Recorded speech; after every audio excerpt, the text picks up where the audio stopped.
How to mix vinegar with Roundup. Roundup is a well-known wide-spectrum herbicide that contains the active ingredient glyphosate to kill a variety of weeds and plants. Though highly effective on its own, the potency and effectiveness of this product can be increased with common household vinegar.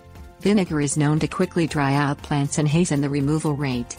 Even those unfamiliar with creating this mixture can do so in under 15 minutes. Things you'll need: rubber gloves, plastic spray bottle, funnel, white vinegar. Remove the screw cap on the top of a bottle of Roundup and the top of an empty plastic spray bottle. Insert a plastic funnel into the top of the empty plastic spray bottle. Carefully pour 4 parts Roundup and 1 part white vinegar into the funnel on the top of the plastic spray bottle. Carefully adhere to the ratio of Roundup to vinegar. An improper mix can lead to an ineffective or weakened weed killer. Remove the funnel from the top of the spray bottle and tighten the screw cap back on top.